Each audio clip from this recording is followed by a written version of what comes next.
So this is the idea. I believe that like constantly we have a lot of thoughts every day, but we don't know which ones to actually listen to and which ones not to. And I think only by taking actions towards them, we start to realize which ones are true and which ones aren't. Because if our thoughts create our reality, then what are we thinking about all the time?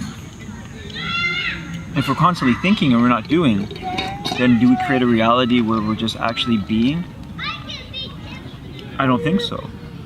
I think our thoughts are dictated by the actions we take, because the actions we take create a thought pattern. That thought pattern helps to create the reality. So I don't think it's our thoughts that tell us what to do. I think it's what we do, our actions, that tell our thoughts what to think.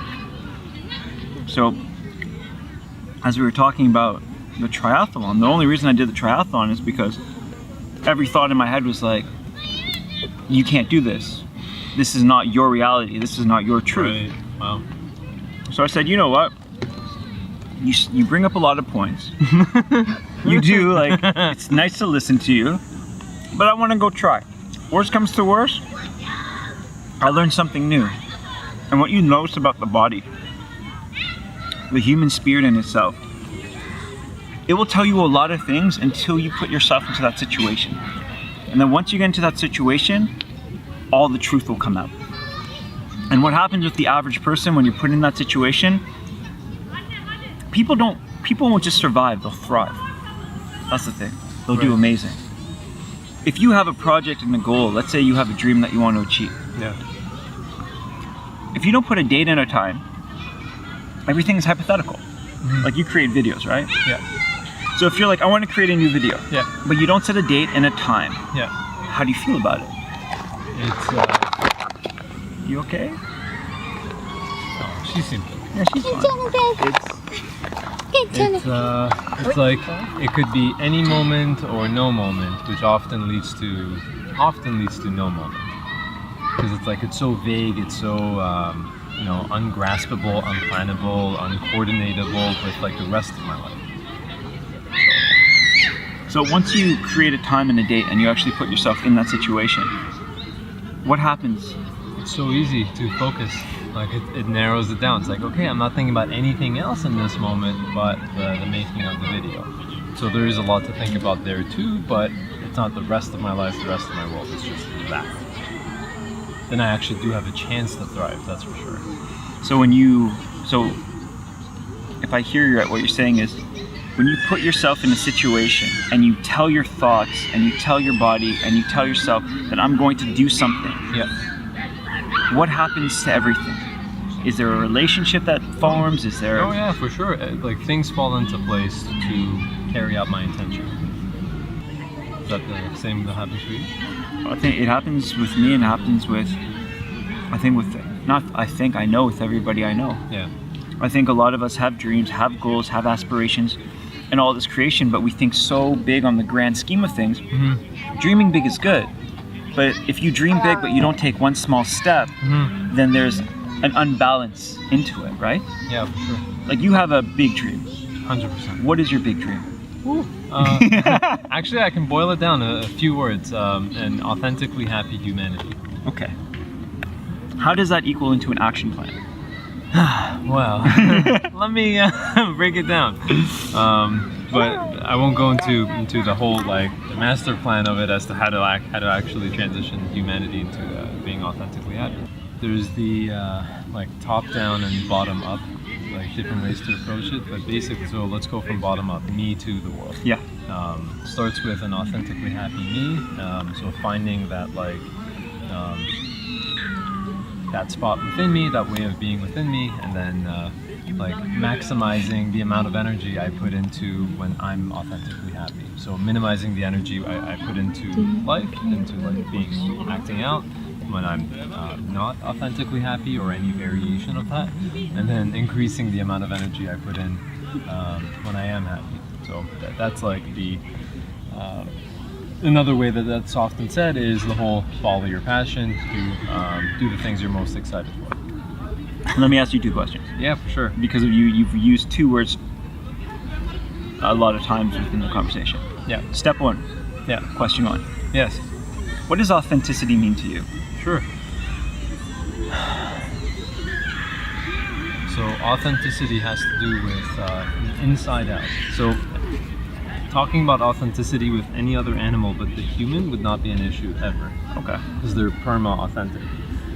And the reason for that is that they don't have the capability to conceptualize themselves. We do. So we can impose concepts on ourselves, which is great because then we can build stuff that no other animal can. Like we can think of the concept of a building or a car, like some really cool stuff, like a rocket. But then you can also put a concept on yourself on who you should be and who you shouldn't be. So that's where the concept of authenticity comes in, as to like not think of the concepts that you've put on like mentally, go from the inside out. So when you are true, what's true on the outside is the same as what's true on the inside. To me, that's authenticity. So what to you is true on the inside that brings the truth on the outside? It changes from moment to moment. So it's a very adaptive. It's a very like adaptive to what the moment is. Yeah. So that would be it. It's a very changing thing. So here's a question. If you have a moment, because we all have these moments, where you feel like you're not authentic to yourself, what is the dialogue that happens in your head? Right. So this is this is the point I've evolved it to at this point. In some way or another, I acknowledge that I'm afraid. And because it's some kind of a survival mechanism, you know, the only reason why it makes sense to put up with non-authenticity to any extent is because you're trying to survive, because you think you need to, right? It's like when you were being yourself, at least this is my understanding of it, that like you're being yourself and super authentic, like one of the kids we got with us now, and then someone gets upset at you and you don't understand it. Like maybe they were just having a bad day, maybe like you spilled their coffee, but as a kid you don't even think about the coffee. You're just like, I should not be the me that I am, I should be, and then create mental concept, tell yourself to be this mental concept, but then you go on into the future, right? You're like in your 20s, 30s. It's good. Yeah, you're on a really good throw. I just don't want to. I want to keep on keeping it. It's a really nice flow. I like that. I like how you talked about the fear base. I think that's very authentic of you. Because I think a lot of times authenticity is accountability and being accountable of your own things. Like no blame, no shame. Just this is how I feel. How am I going to honor this bite? Right? So continue your claim back. So you grow up, there's no more coffee spilling around, but the mental concept still remains that like you have to not be a certain way or be a certain way. And so that's just the explanation as to, you know, when I catch myself being afraid and therefore being inauthentic. Which, for what it's worth, like on a percentage level, I think I'm inauthentic like a lot. But you know, it's like a work in progress, and I'm learning to be more and more fearless as I like explore. Like, okay, so how can I actually be in life, and like what can I get away with? Like, to what extent can I let myself be free? So when we're talking about authenticity, and when you feel you're not authentic, you said sometimes it's something you feel fear. So my first step would be like recognize that I'm afraid, and that's like, you know, best case scenario. So when I've like become very conscious of it, I've been able to articulate it for myself, and I feel like I have control over it, and I'm not being controlled by it, like by the fear. So that one is probably like one of the coolest things I've found for myself. Like when you're not afraid to be afraid, that is a like powerful place to be. So just quick, because I'm really curious. What is fear? Like how would you talk about fear? Because the reason I ask you this question is there's a lot of individuals, when they feel fear, they feel shame. They feel like I shouldn't feel this, and then they create almost a persona. In your life, what does fear represent to you? Fear is like, so imagine there's like, you have a map, right? fear is uncharted territory plus assumptions. Okay, I like that. Right? So it's like when you apply like self-honesty to that, it's like, well, I don't really know. I've just heard that those like. It's like I've heard that when you're in that uncharted territory, there's monsters, but have I ever seen one? Right? It's like, no, I've never actually seen one. So I've learned just through experience, like repeated experience.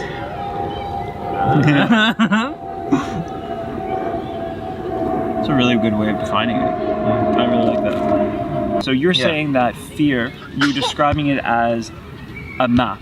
And on this map, there's uncharted territories that may or may not have monsters in it.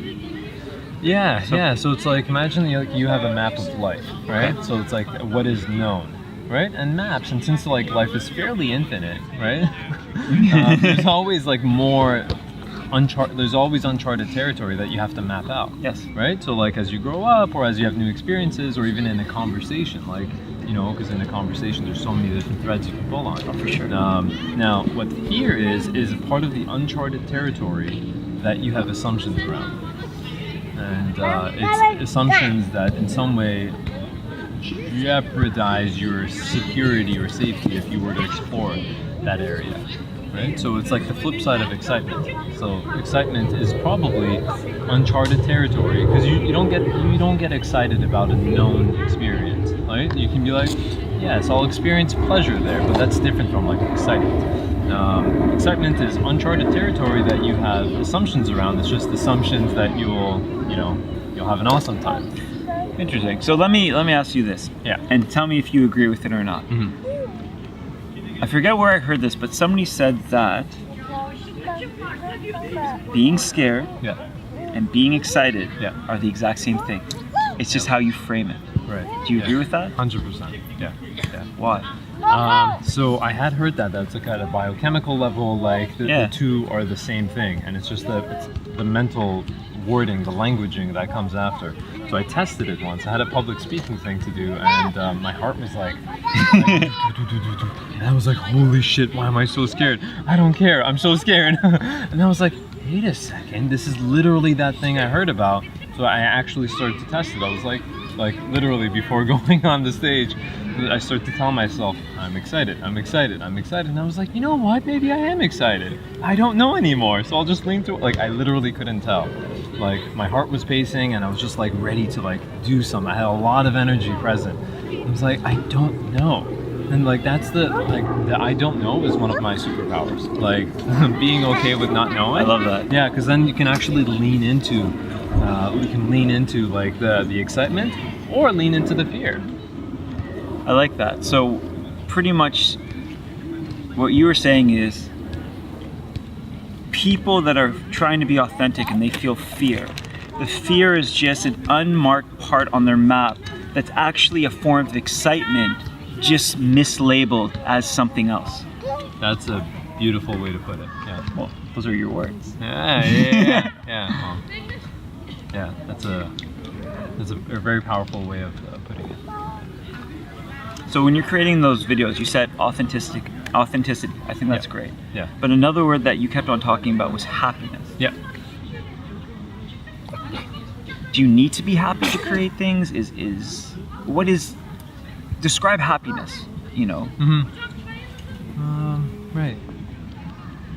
So authenticity and happiness, to me, the way I'm using them, right, Okay. are pretty much like two sides of the same coin. It's just, different ways of talking about it. Okay. So authenticity is a very, it's almost conceptual, authenticity. Happiness, it's very experiential. I like that. Okay. Yeah. And so, I was saying the authentically. Ooh, may I? Thank you.